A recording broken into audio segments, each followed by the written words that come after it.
Hello color theory students. This video is going to talk about how to create tonal versions of your prismatic colors. So this is the last ring that you're going to need for this color wheel.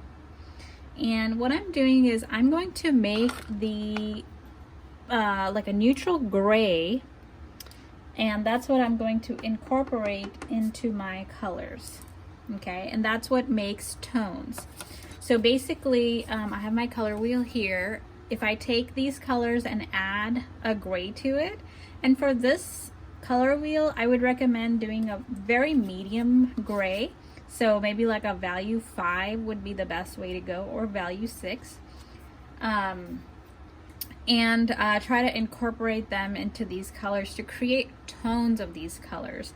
And what tones does is it's kind of like saying it tones it down. Like tone something down means to take away its intensity without changing the actual color of it. Okay, when you're adding black to it or when you're adding white to it, you're actually kind of changing the color as well. Like you're making it either darker or lighter. But adding gray, what that does is it just makes it less intense. Okay, so the first thing I'm going to do is make my gray. And as you know, making gray, if you want to make a medium gray, start with mostly white and add a little bit of black to it, because black can be really intense.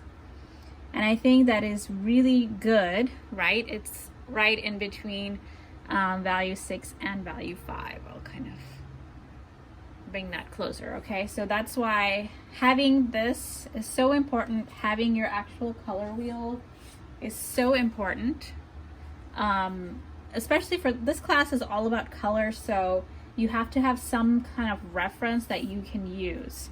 Okay, all right, so what I'm going to do is use blue, and then I'll also use a yellow to show how gray can affect different colors that are really different from each other. So the reason why I think blue and yellow are so different is because blue is so dark and yellow is so light that you probably have to add different amounts of gray to kind of bring it down a notch. And this is really all about kind of let me see if I can zoom in. There you go. All right, so they probably need different amounts of gray. Like I don't think this one's gonna need that much gray, but I think that one's gonna need a lot of gray. Okay, so I'm just gonna start little by little, and it's really all about seeing something, right? So I feel like this has, if somebody looked at this and say, this is like halfway gray and halfway yellow, that's kind of where I want it to go. And I think this is good. And this is where your preference goes as well. Like I showed in the other video with the muted grays and chromatic grays. I'm sorry, muted colors and chromatic grays. There's a really big, wide range when it comes to tones. Okay, so you really just have to choose something that is kind of like a medium, I would suggest, and that's a good place to start. When you guys get a little bit more advanced, then you can play around with that a little bit more. Okay, so I'm gonna wash my brush, make sure all of that yellow is completely out so I don't accidentally mix in colors. Okay, and what I'm gonna do is just use this original gray and mix in blue. Okay, that's still like, it's getting there. Okay, and sometimes what you can do is just create another little block and see like how far can you take it. Okay, now I feel like it's getting too blue, so I think this original one was actually pretty good. So I'm going to use this one.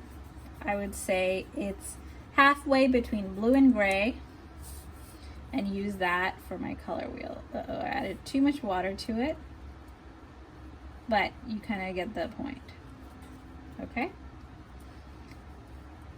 So your tones should look like they're halfway between gray and that color that you want.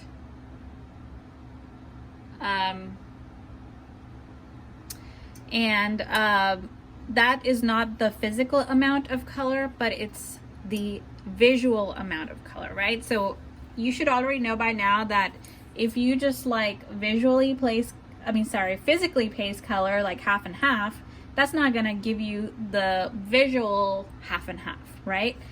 You really have to use your eyes and try to get it exactly the way that you want, okay?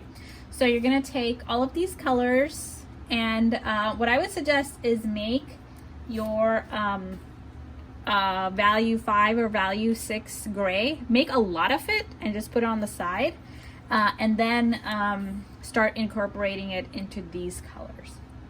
Okay, and I also think it's a good way of relearning these colors is that every time that you add more rings to it, you have to redo these colors, yeah, so it's just a good practice. All right, let me know if you have any questions.